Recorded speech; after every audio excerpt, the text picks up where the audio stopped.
no sé quién sería el fenómeno, el ingeniero que inventó aquello de la opinión pública y la opinión publicada, y la opinión publicada como reflejo de la opinión pública y también de la realidad de las cosas, ¿no? Si ha habido un momento en la historia reciente de España, en la historia política, y por tanto, pues en la historia, pues la política al final es como la vida, en lo que eso ha sido precisamente la antítesis de la realidad, es este. Tú te coges hoy los periódicos, para y de todo, claro, y hay muchos medios de comunicación, periódicos de papel, periódicos digitales que reconocen la realidad y la verdad de lo que pasó en el debate. Pero sigue habiendo un reducto, que no es una aldea gala ni mucho menos, ojalá, son muchos más. Te coges hoy La Vanguardia, te coges hoy El País, y cualquier bicho que acabe de aterrizar hace media hora o en un ratito por la tarde ayer de Marte o de otro planeta, si tuviera que informarse de lo que ha pasado en estos últimos días en el Palacio de la Carrera de San Jerónimo, insisto, por la cadena SER, por El País, por La Vanguardia, pues obtendría una percepción de la realidad de lo que ha ocurrido muy parecida, pues a eso, a la que puede tener un marciano, ¿no? El editorial del País es hoy, pues de ovación y vuelta al ruedo, de puerta grande, pero no de la maestranza, de puerta grande de las ventas, ¿no? Vamos a ver si lo recuerdo casi en su literalidad, porque los leemos todos a las 5 de la mañana. Un Feijóo que ha establecido un cordón sanitario, esta es la idea, precisamente, fíjense ustedes ya, vamos desmontando las falsedades y las paradojas, por llamarlo de alguna manera, el acordonado como generador o como responsable del cordón, manda narices, y que no puede sacudirse del yugo ni del estigma prácticamente de solamente poder gobernar con la ultraderecha. Dices, coño, y vuestro héroe, amigos del diario Arriba, sí puede sacudirse el yugo de gobernar gracias al apoyo y a la caridad de los golpistas catalanes y los de ETA Mátalos. Joder, no sé, debo ser yo muy raro, debo de vivir en un país, bueno, pues parte de cuya sociedad está enferma, lo vuelvo a repetir, y como la clase política es la traslación a escala de la sociedad, tenéis momentos impagables. Al eslabón perdido ya no le vamos a dedicar ni un minuto más, ¿eh? Esta mañana le enviamos un abrazo al maestro Federico Jiménez Los Santos, porque ha hecho una semblanza de lo más divertido que yo he escuchado en radio en muchos años, definiendo al gorila. Ya sabéis a quién me refiero, es que no voy a ni a pronunciar su nombre, al gorila que llenó, con perdón, de mierda el otro día la tribuna de oradores del Congreso de los Diputados, ¿no? Y ha empezado Federico a hablar de los neandertales y del cruce con los cromañones, de que la evolución no es algo lineal. Podéis leer Sapiens, hay gente que no le gusta el libro ni le gusta el autor. A mí sí me gustó Sapiens y cualquier otro, ¿no? No es una evolución lineal, pues dos pasos adelante, uno atrás. Llega un momento que los neandertales se quedan detenidos en el último estadio, les adelantan los cromañones y luego entonces compara al gorila del otro día y le establece pues como el eslabón perdido, ¿no? Ese es el nivel, ese es el reflejo de parte de la sociedad. O le enviamos un abrazo por su simplicidad y porque realmente el tipo, pues veías que no tenía doblez. Pero coño, es que está ahí, es que es un pater patriae. Es que a lo mejor, claro, no quiero ponerme ya bruto y que me digan o que me llamen cosas raras por pelearme con el concepto no del sufragio universal, sino de la democracia representativa en este caso. Pero es que a lo mejor no todo el mundo está capacitado para estar en la carrera de San Jerónimo. Hablo de qué dominio tiene Herminio, ¿no? Herminio Sancho. Ese tío que lo único que tiene que hacer, no sabíamos quién era, a la media hora ya nos enteramos toda España, ganadero, número 1 por la provincia de Teruel, el hombre, alcalde de un pueblo de 80 o 90 habitantes, y que lo único que tiene que hacer es estar concentrado. Va por orden alfabético, es fácil, ¿no? Es decir, coño, es que me han pillado, han dicho Campano, como decíamos anoche Carlos Paz, Josué y un servidor, o Paz, o Cárdenas. Joder, es que me han pillado despistado y estaba pensando otra cosa, y en vez de decir sí he dicho no. No, macho, que es facilísimo, macho no, Sancho, es fácil, ¿no? Dices, la S, tal, Sancho, Sánchez, sabes que te va a tocar, concéntrate, Sancho. Tienes que decir que sí, sí, sí, sí, sí, mejor dicho, no. Claro, esta parada mental es lo que al hombre le indujo a un cortocircuito, a que se le fundiera un fusible y a que que es verdad que claro, se amparan en eso, se equivocan el apellido, la amiga Isaura dice su nombre, el tío se levanta y dice ¡sí! Sancho, sí. Sánchez, sí, no, Sánchez, Sánchez, sí, Sancho. Sancho soy yo, sí, no. Hostia, qué lío me he hecho. Vota 2 veces. Lo dije ayer, creo que no nos lo dije en el editorial porque todavía no se había producido, claro. Lo dije anoche en la burbuja con Cárdenas y con Paz y lo vuelvo a repetir ahora. Vota 2 veces. Porque además la otra le invita o le insta, porque ya supone la otra que, claro, si es socialista, supone que se está equivocando. Coño, ¿y por qué no pudiste suponer, Isaura, que a lo mejor es que quería darle el sí a Alberto Núñez Feijóo y romper la disciplina de voto? Pero ¿a qué extremos estamos llegando? Bueno, es evidente que el pobre hombre se hizo la polla un lío. Se hizo la polla un lío, pero votó 2 veces. No soy un experto, conozco más o menos, porque he estado muchos años trabajando como corresponsal parlamentario. No soy jurista, pero tengo alguna noción, o más que alguna noción, del reglamento de la Cámara. Pero no voy a discutir tecnicismos, porque seguramente podría sentar aquí a Garcés, o a alguien de los que se lo sabe de memoria, o a cualquier letrado, o a cualquier miembro de los servicios jurídicos de la Cámara, o periodistas incluso parlamentarios, que los hay, muchos, mucho más experimentados que yo, que a lo mejor me dirían que no. Tengo para mí que en algún punto del reglamento eso tiene que ser impugnable. Y lo he hablado esta mañana con varios amigos y amigas del Grupo Popular, en este caso, pero podía haberlo hablado con gente de Vox o con gente del PSOE, que también hablamos con algunos en privado. Y no veáis tú lo que sueltan por esa boca. Pero claro, luego votan lo que votan. De que la votación de ayer, si no fue un pucherazo, se le puede parecer bastante. Bueno, un pucherazo es cuando revientas y le das la vuelta. Al final salió, ¿qué más hubiera dado? Un voto más, pues hubiera sido 173 contra 177. Así fueron 172 contra 178. Pero fue una votación irregular, que debería ser impugnada. Estoy seguro de que tiene que haber una vía legal y a lo mejor siempre corro el riesgo de que, como grabo estos editoriales 2 o 3 horas antes de que los veáis en emisión a las 6 de la tarde, ya procura uno no meterse en líos para que luego la actualidad no le desborde. No tanto porque queden desactualizados, sino por no cometer un error que los hechos te desmientan 2 o 3 horas después. Pero otro sí digo que no sé si a lo mejor a las 6 de la tarde, si estáis viendo esto en tiempo real o si lo veis mañana, ya se puede haber producido algún recurso. Tengo para mí que esa votación puede ser impugnable. A lo que iba, y recupero el hilo principal, es a que otro señor como el tal Herminio, ¿qué dominio tienes, Herminio? Un abrazo. Herminio Sancho es otra representación a escala en la Cámara Legislativa, de lo que tenemos en la sociedad. Estos tíos, con la Constitución en la mano, que luego ya vemos que no es así, repasad la entrevista ayer de Camacho, de Mario Conde, o escuchad con atención en la que vamos a mantener ahora porque no os va a dejar indiferentes, brutal, sencillamente brutal, Jesús Palacios, más alto y más claro de lo que va a hablar él no se puede hablar. Digo, si presuponemos con la Constitución en la mano que estos tíos son los que elaboran los proyectos legislativos que luego devienen en las leyes a las que tenemos que ajustarnos y sujetarnos todos. La realidad ya sabéis cuál es. Las leyes se hacen en Moncloa. Y la Cámara Legislativa pues es un poder de segundo orden subordinado a la voluntad del aconsejado, como el Consejo Nacional del Movimiento.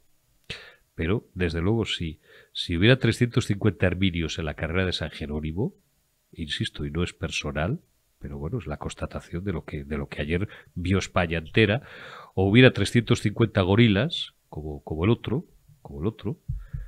que cuidado, por cierto, cuidado con lo que dijiste, porque tengo la sensación de que te va a caer una querella porque no te equivocaste en el verbo.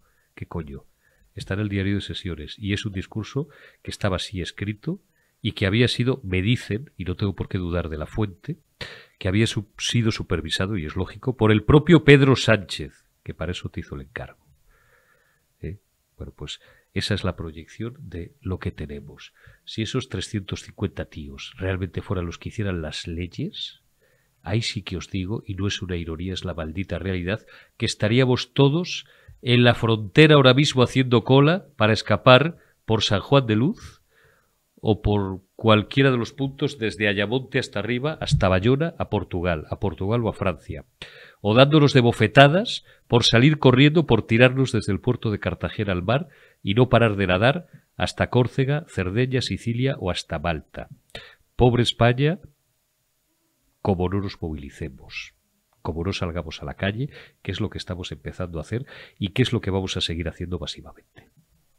Bueno, pues hemos llegado hasta el jueves 28, el día después de la primera votación, en este caso en contra de la investidura de don Alberto Núñez Feijóo. Vamos caminando, vamos avanzando en la semana, y tengo yo mucho gusto en comenzar esta retaguardia pues saludando a un gran amigo, a don Jesús Palacios, historiador, periodista, novelista, escritor, como diría el maestro Ónega, escribidor, contador de historias y de la historia. Don Jesús, muy buenos días, ¿cómo estamos? Buenos días, don Eurico. Muy bien, un placer estar aquí de nuevo contigo y con tu gran audiencia. Un placer. Bueno, pues el placer y el honor siempre es nuestro, Jesús. Oye, vamos al tema de nuestro tiempo. ¿Dónde habré leído yo esto? O al tema de nuestros días. ¿Cómo has visto la investidura? ¿Qué conclusión has sacado de estas dos jornadas parlamentarias que nos han dejado un poco de todo? Bueno, estamos en un tiempo, en un momento de trampa absoluta, de trampa política, y por lo tanto el Partido Socialista y un taur como Pedro Sánchez no podía ofrecer otro espectáculo más que el que ha ofrecido. Meter a un Mindundi de la política, a un corrupto y sinvergüenza, para obviar él su presencia en las respuestas, en la confrontación con el candidato a ser investido por Feijóo, ¿no? Naturalmente esto ha tenido un efecto boomerang, porque Feijóo se plantó muy bien ante esa afrenta, ante ese acto absolutamente desproporcionado de cualquier ética y de cualquier sentido de responsabilidad institucional y de respeto a las instituciones, y la verdad que en ese aspecto, en ese sentido, ha estado bien. Las respuestas de Feijóo han sido buenas, han sido firmes. El mejor discurso político centrado en todos los aspectos, bajo mi punto de vista, ha sido el del líder de Vox, Santiago Abascal. Y la conclusión, naturalmente, es que el flujo político en el que estamos nos lleva a la síntesis de que estamos en un estado fallido. Esta es la cuestión. Y por lo tanto, será imposible salir de este marasmo político, de este colapso, salvo que cambien las tornas o que cambien los mecanismos que están articulándose actualmente en el poder. Esa es la síntesis. Mañana veremos una segunda votación que, salvo cualquier, siempre estamos en el tiempo de incertidumbre, desde el grupo que está integrado en Sumar de Podemos se abstuviera por el maltrato que están recibiendo por parte absolutamente tanto del Partido Socialista como de esta lideresa que quiere meterse en un cohete con los ricos, Yolanda Díaz, ¿verdad? Pues puede abstenerse, o que hubiera alguien que se pueda equivocar y se pueda abstener. No lo creo en absoluto, no lo creo. Entonces, nos tenemos ya que presentar, que plantear en el instante siguiente a esta investidura fallida que entraba dentro de lo absolutamente normal, una vez que sabíamos que Feijóo con las sumas no le daba la suma. Está claro, tengo que hacer la pregunta. Ya suena tópico y ya parece que aburre, ¿no? Pero te la tengo que hacer porque llevamos semanas sin hablar en público. ¿Va a gobernar Sánchez? Tiene ya, yo que he ido basculando, como todos, porque aquí todos, sin excepción, hemos ido fallando con la bola de cristal, una vez no, 20. Y hemos ido diciendo de todo en función por donde nos parecía que podía dar el aire, pues en semanas alternas. Ahora yo creo pues que no va a haber nuevas elecciones. Yo creo que ya pues parece evidente que ya lo tiene todo cerrado con los golpistas, con los de Leta Mátalos lo ha tenido cerrado desde hace mucho tiempo, con el PNV también. Por cierto, qué patética la intervención de Ortúzar, de Aitor Esteban, qué incómodo se le vio, qué firme y qué bien estuvo ahí Feijóo dándole, ¿no? Y bueno, a la de Bildu, por supuesto. Digo que lo tiene ya todo cerrado con Puigdemont, por muchas tensiones que queramos entrever y tal en el mundo del independentismo catalán y esa secta encabezada por el loco de Waterloo. Y yo creo que lamentablemente ya no va a haber chance, no va a haber oportunidad de unas nuevas elecciones. ¿Tú crees que podría todavía quedar ahí un ápice de esperanza para que Pedro Sánchez le revolcaran por el barro también? Estamos en el tiempo de incertidumbre. Podemos hacer ucronías. Ya. Lo razonable, si nos ajustamos a los términos jurídico-constitucionales, es que el rey, en este nuevo turno de consultas, presentándole Sánchez, que puede tener los respaldos suficientes para ser investido presidente, es que le proponga a la propuesta al Congreso, a la Presidenta del Congreso de los Diputados, para que sea designado candidato a ser investido presidente. Bien, pero estamos en una situación límite, con una Constitución pisoteada, en un colapso del sistema. Por lo tanto, no podemos estar tampoco viendo las cosas desde un ámbito de normalidad, porque la normalidad de España, política, social, en todos los aspectos, es de anormalidad plena. Hay unos mecanismos y unos recursos o unos resortes que ante, no solamente que la Constitución sea pisoteada y no respetada, porque no lo ha sido por los partidos políticos, no solamente los separatistas, sino también los partidos nacionales, el Partido Popular y el Partido Socialista. Hay mecanismos de defensa, y digo ya, no de la Constitución pisoteada, y por lo tanto está siendo absolutamente troceada por el interés de cada uno, del Estado, que ha sido absorbido, fue absorbido por los partidos políticos, pero queda la nación. La nación es el último recurso y es la sociedad, son los españoles los depositarios históricos de la nación. Por lo tanto, es la hora de la nación y es la hora de los españoles, es la hora de la sociedad. La sensación, ya que me parece bien que transitemos un poco por este sendero que me abres, luego hablaremos un poquito más del jefe del Estado. Tengo yo la sensación de que una de las virtualidades que ha tenido esta investidura fallida, bueno, sí, vale, ¿y qué? Pero el tiempo, estos días, y estos, ni siquiera ya meses o semanas, no, estos días están siendo muy importantes por varias razones, no siendo la menor de las cuales la que acaba de apuntar Jesús Palacios.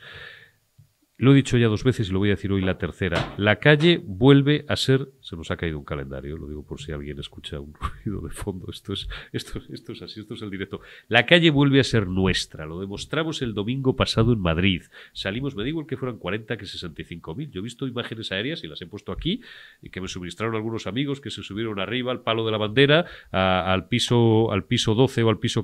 Y ahí había muchas más de 60.000 personas. Vale, me da igual. Pero colapsamos toda esa zona de ese maravilloso barrio de Madrid. El 8 de octubre vamos a ir todos a Barcelona a toque de retreta, vuelvo a repetir, como hay Dios en los cielos, y vamos a sacar a 1 millón de personas a las calles de Barcelona.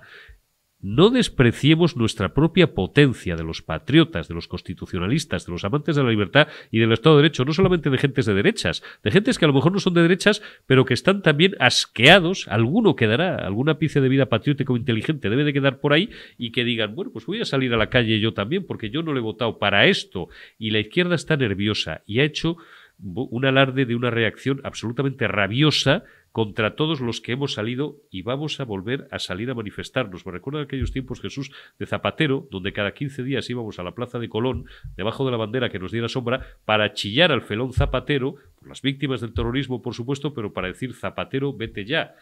Es una potencia muy importante que debemos de mantener. Hay que desbordar dentro de la ilegalidad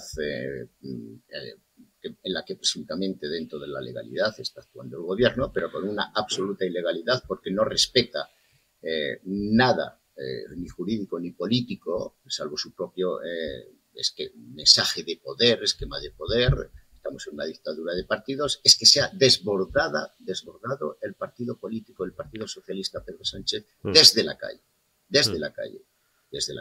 Si no hay instituciones, luego hablaremos del papel del jefe del Estado. Pero esto también incluso hay que empujarlo. Por lo tanto, hay que inundar la calle de protesta. Hay que salir a la calle, de la misma forma que se salió en Madrid el domingo pasado. De la misma forma que vamos a estar convocados por sociedad civil catalana, es decir, organizaciones cívico-sociales en la calle para protestar del sistema político en el que estamos y al que nos quieren meter todavía. Y después volveremos también en Madrid a salir otra vez también a la calle. Luego, hay que desbordar la calle para protestar. Hay que acorralar al sistema político en el propio Congreso. Por lo tanto, hay que rodear el Congreso. Incluso habría que llegar hasta la Moncloa. Es decir, todos los mecanismos sociales que tengamos dentro de la legitimidad, de la legalidad, para salir protestando, hay que estar manifiestamente en una rebelión abierta, cívico-social.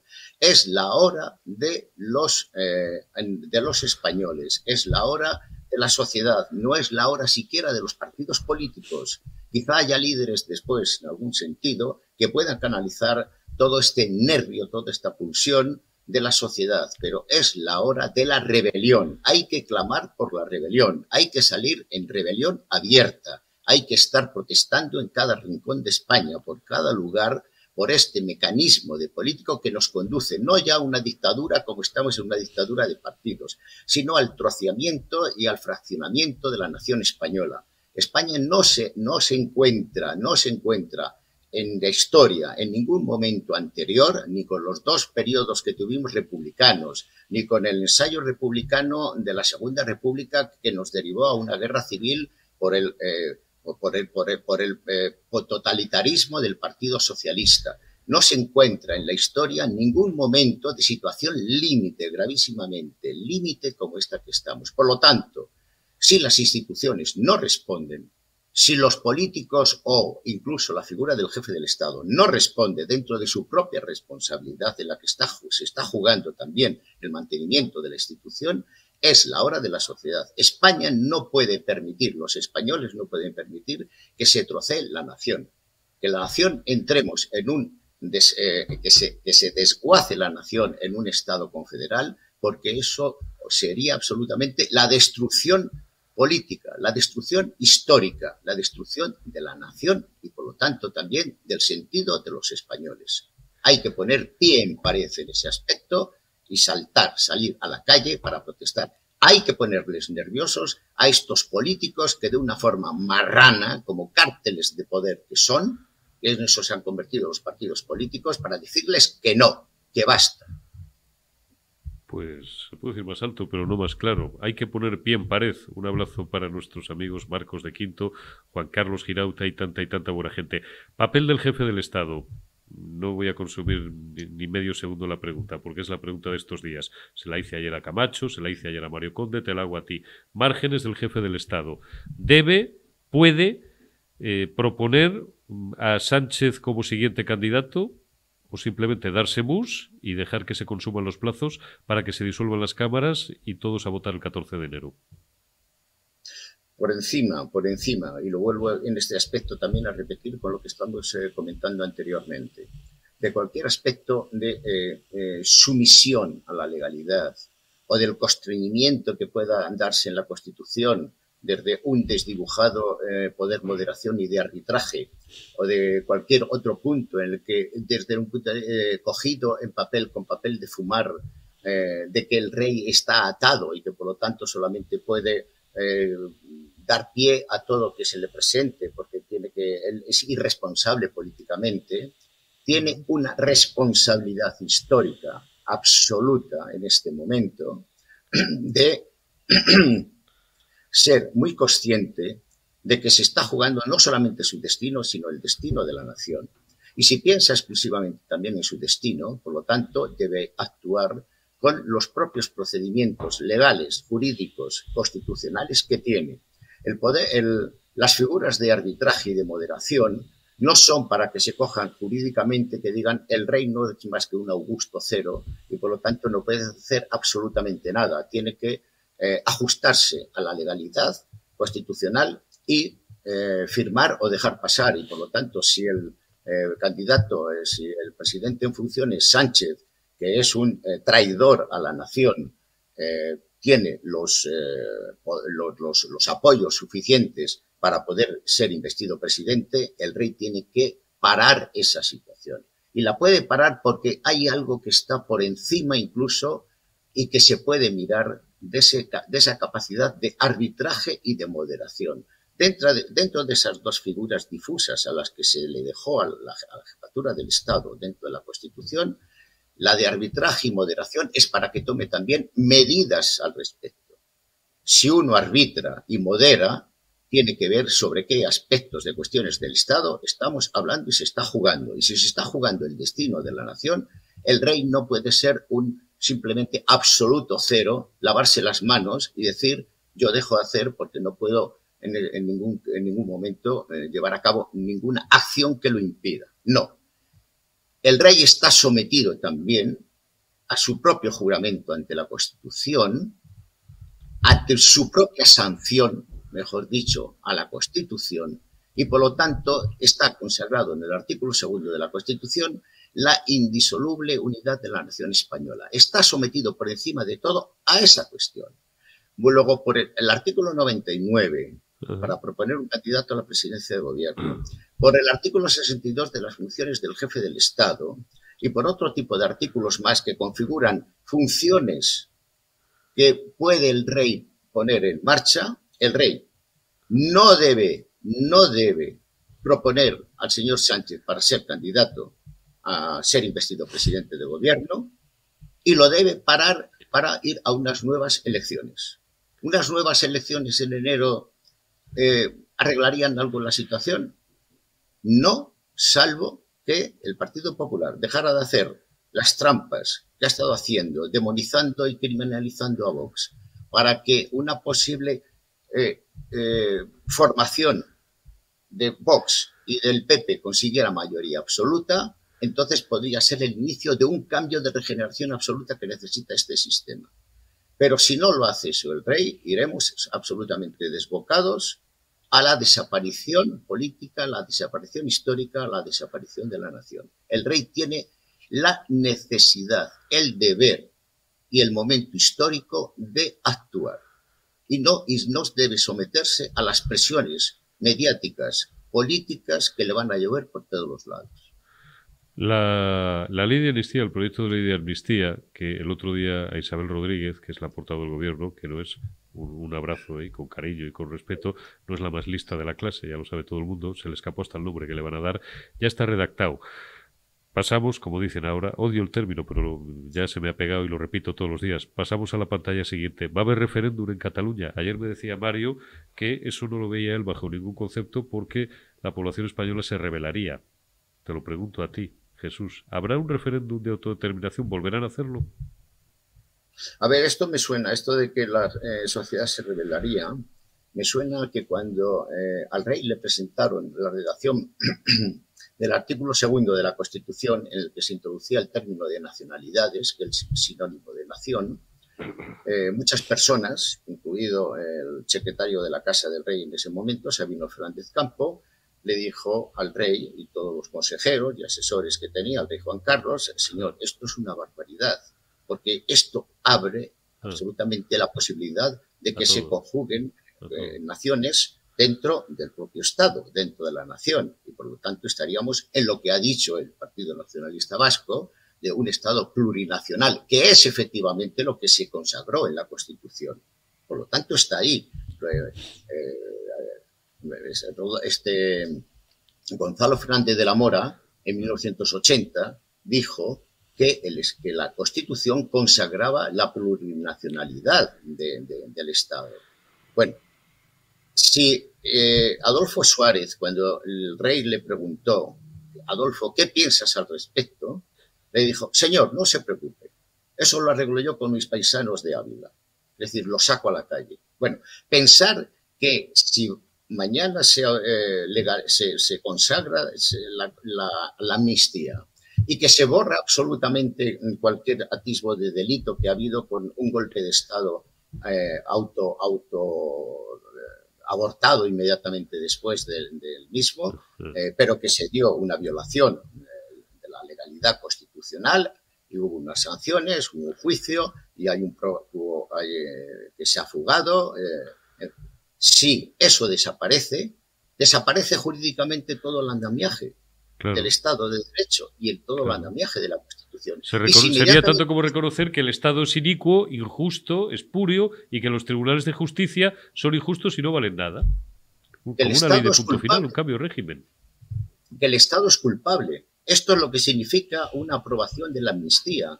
Que el Estado es culpable. Luego debatir el asunto de si la amnistía es constitucional o no es constitucional, todo esto es una burda patraña para pasar por algo que hace 2 meses era absolutamente inconstitucional y quienes lo proclaman ahora como legal y constitucional son las que la negaban anteriormente. Es decir, es una cuestión política, de juego político y de marrulleros en la política y de traidores también a la nación de estos políticos. si se aprueba la amnistía, naturalmente se conserva la amnistía, naturalmente que se deshace el andamiaje del Estado de Derecho que ha dejado de ser de derecho desde hace mucho tiempo, porque vivimos en una dictadura al vaivén que sopla por parte de los partidos políticos y especialmente del Partido Socialista y el Partido Popular, que va como un junco mecido según el viento que sople por el Partido Socialista. Inmediatamente después vendría, naturalmente que sí, un referéndum de autodeterminación, pero no solamente de Cataluña.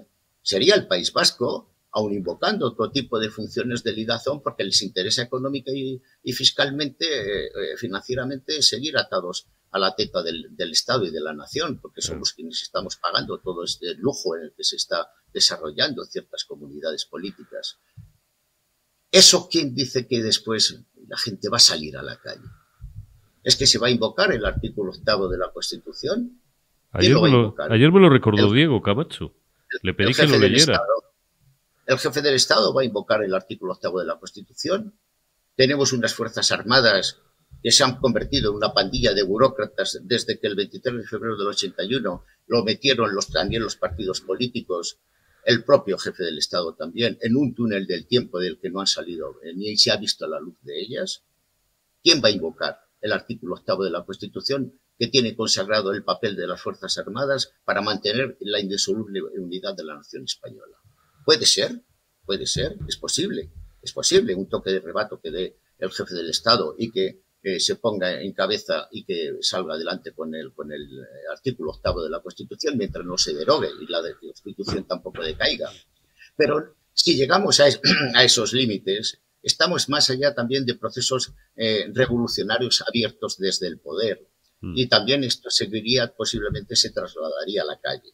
Hoy se están dando golpes de Estado no revolucionarios como se hacían en el inicio del siglo XX, o como se han hecho desde la Revolución Francesa, con del poder de forma violenta, y se hacen de una manera a través de los mecanismos jurídico-políticos y pasado por ser legales desde los ámbitos del poder. Bueno, yo pienso que, naturalmente, una vez que se sancionara esa hipotética amnistía que está ya redactada, aprobada y pactada políticamente, ahora quedan los asuntos técnicos en adelante, inmediatamente después sería la autodeterminación, que se llamaría de cualquier forma, y después el Estado confederal. Por eso digo que, naturalmente, sería la desaparición de la nación histórica política de España. Jesús Palacios, lo vamos a dejar en alto, pero vamos a seguir hablando los próximos días. Mientras tanto, como decía, bueno, no voy a citar, no quiero vulgarizar la conversación de tanta altura que hemos mantenido. Nos vemos en las calles, Jesús Palacios, un servidor, todos vosotros y millones de españoles, quiero pensar que de bien que se resistan a que España pues muera, desaparezca como nación y se convierta pues en lo que acaba de decir Jesús Palacios, o lo que también esbozaba desde un punto de vista más jurídico ayer Mario Conde, en un Estado confederal o bueno, pues en una relación paccionada, ¿no?, con unos vascos que les viene muy bien seguir chupando del Estado porque gracias a su sistema foral pues son superavitarios, claro, porque aportan el famoso cupo, que es una gran trampa, aportan la tercera parte de lo que reciben, ¿no? Cataluña tendría su estatus propio y al final también es un problema de la pela es la pela, es un problema de pasta. Como he dicho muchas veces, Jesús no solamente quiere la independencia, sino que se la paguemos nosotros. Ya es el colmo de la desfachatez, pero es así. Eso es. Jesús Palacios, historiador, amigo, muchísimas gracias por habernos dedicado estos minutos y seguiremos charlando. Cuídate mucho y te envío un abrazo. Igualmente, muchas gracias, Eurico. Un abrazo, Jesús.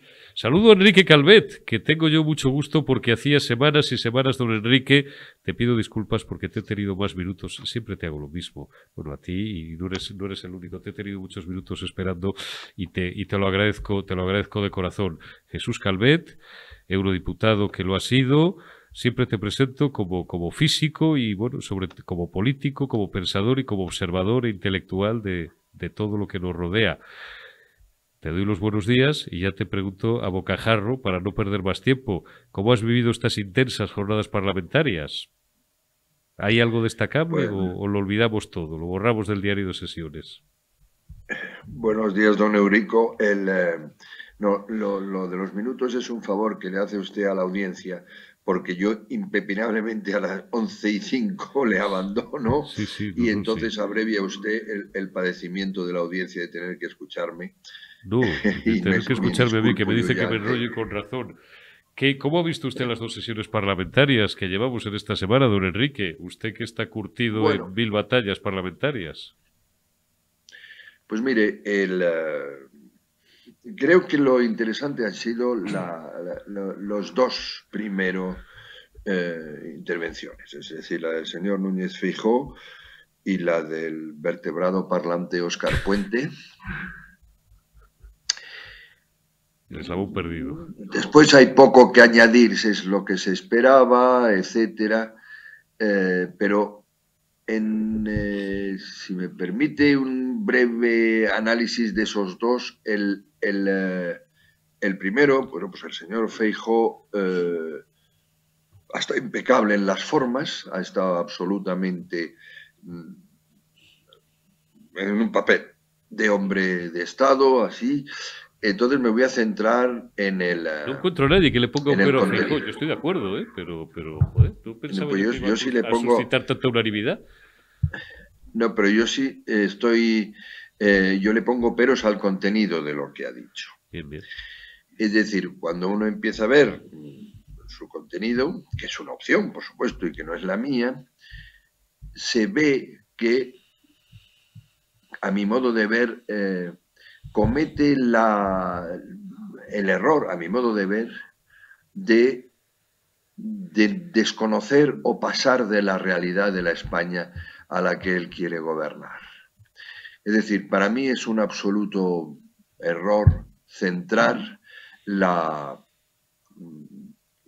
digamos, la democracia en este momento o su legitimidad en decir que ha ganado las elecciones y sobre todo cogerlo como uno de los instrumentos que va a manejar hasta el final de su fuerza y de su legitimidad. Vamos a ver.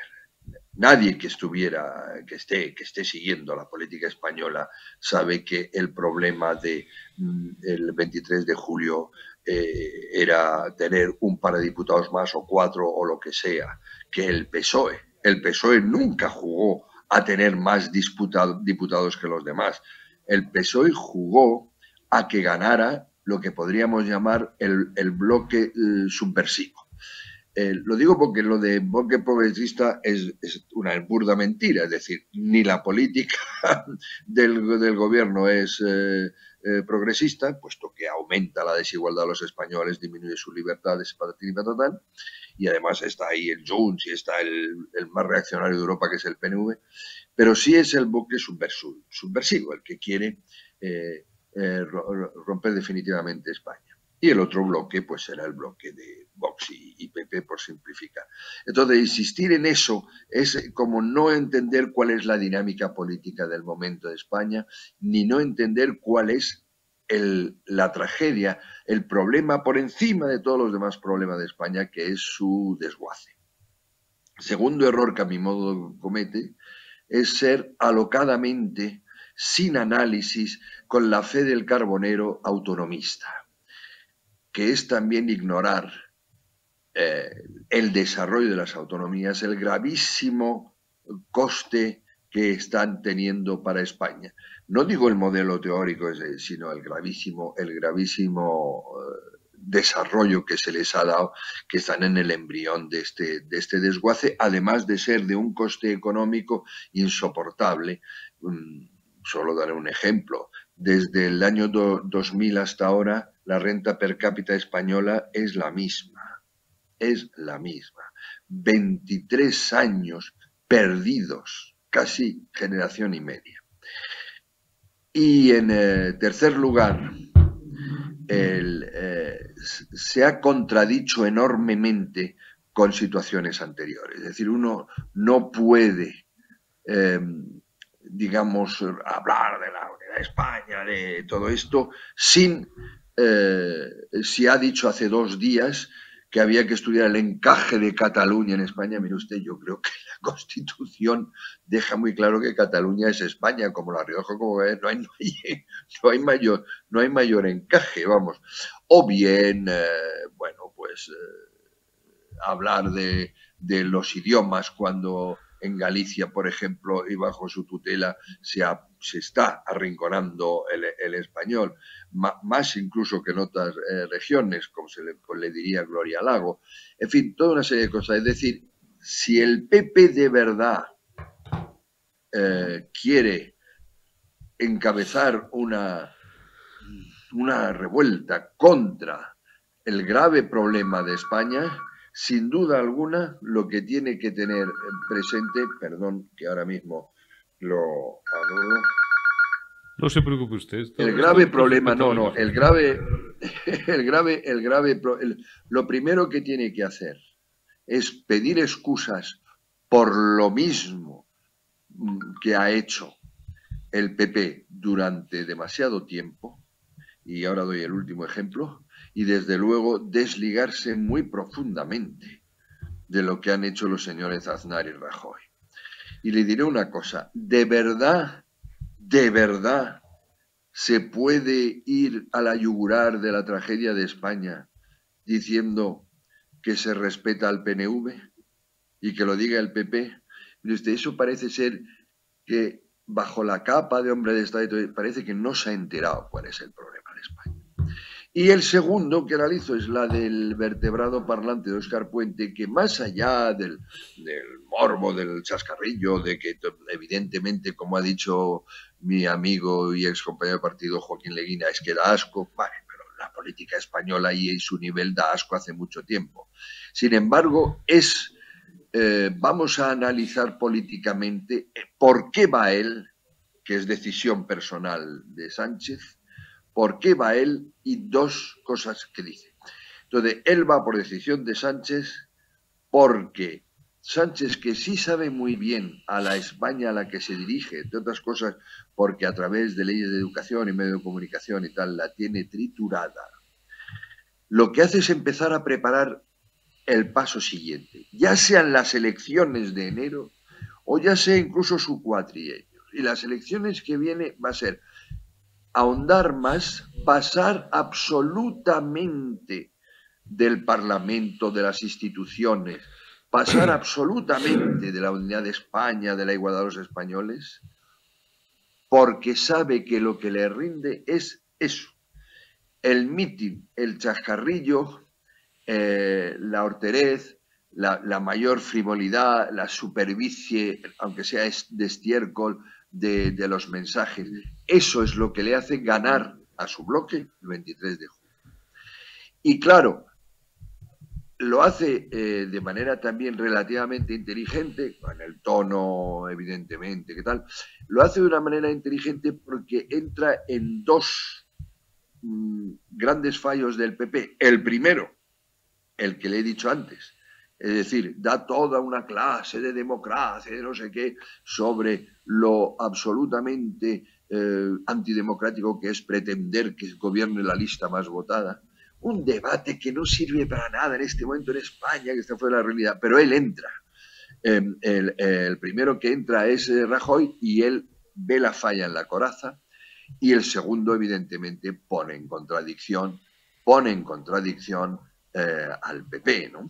Y entonces empieza a hablar de Aznar cuando dice que ETA es el Movimiento de Liberación Vasca. Lo repasa todo e incluso llega a la ofensa personal, que ellos sabrán si se querella, porque se pasa de rosca al decir que por ejemplo, Abascal cobró sobresueldos, qué tal. No, un tío con bueno, un historial tan todavía, sucio pero como no, Óscar Puente. Ya, pero vamos, que acusa al presidente Aznar de haber promovido poco más o menos los atentados del 11 de... Eso fue muy grave, porque luego han intentado decir que grave, fue instigar, creo que era el verbo instigar, que no, que fue un Instigar, error, sí. que no sé qué. No, coño, está escrito, ha pasado el diario de sesiones, y ese discurso, porque nos hemos preocupado en preguntarlo a quien sabe, un Sí. abrazo a los del Partido Socialista que luego amenazan a los periodistas en abierto por Twitter, un chaval, un interino nuevo que deben de tener por ahí y tal, y no os enteráis luego de quién nos cuenta las cosas. Atontados. Estaba escrito y supervisado por Pedro Sánchez, y el verbo creo que era instigar, y eso es gravísimo. Sí, por supuesto. Todo eso ya es muy grave. Pero vamos, quiero decir que políticamente analizando, Sánchez pasa absolutamente esta investidura y pasa para él es una tontería y lo aprovecha para hacer la campaña y dar la imagen que él sabe que es lo que le es rentable. Lo cual es una tragedia porque nos indica un poco el tipo de España y de votantes que tenemos ahora. Y ese es el grave problema de España. España ya no tiene un partido de partidos políticos, que lo tiene hace mucho tiempo. Tiene un problema de sociedad. Y eso es lo que le puedo contar sobre esto. Está claro, no, tenemos un problema de sociedad. Mira, vamos a dejar, porque además te tienes que ir, Enrique, y te agradezco muchísimo el esfuerzo. Tenemos un problema de sociedad, aunque sea un mínimo común, pero en eso, bueno, en eso y en muchas más cosas, pero coincidimos. Porque no es que sea un problema, es que es el problema. Porque al final los políticos y las instituciones son una proyección a escala de la sociedad. Lo digo siempre, lo decimos siempre, no caen de Marte, no vienen de otro planeta o del cohete de la tarada esta, no, vienen de donde vienen, de la sociedad, y tenemos un problema de sociedad. Y destaco también otra frase de lo que ha dicho Enrique Calvet, y ya le despido. Sánchez, para bien o para mal, sabe muy bien a la España a la que se dirige. Eso es lo que diferencia un político, aunque luego sea malo, maloso, pésimo o lo peor, o no tenga escrúpulo alguno. Los políticos que llegan a triunfar o se mantienen durante algún tiempo en el poder es porque conocen muy bien a su público. Adolfo Suárez sabía muy bien a la España a la que se dirigía. El río Juan Carlos, que al fin y al cabo no era más que un político también, sabía muy bien a la España a la que se dirigía y duró 39 años. Espero que no dure 39 años, ni 13 como Felipe González. Suárez le dejaron un ratito y lo echaron a gorrazos al pobre hombre. Pero también sabe muy bien a la sociedad a la que se dirige. Eso es lo preocupante de todo. Don Enrique Calvet, muchísimas gracias y te envío un abrazo. Cuídate mucho, amigo. Muchas gracias. Un placer, como siempre. Un fuerte gracias abrazo. También a todos vosotros por habernos atendido la retaguardia. En unos minutos, Generación Euro, con sorpresas. Ya lo veréis. Quedaros y os las desvelamos enseguida.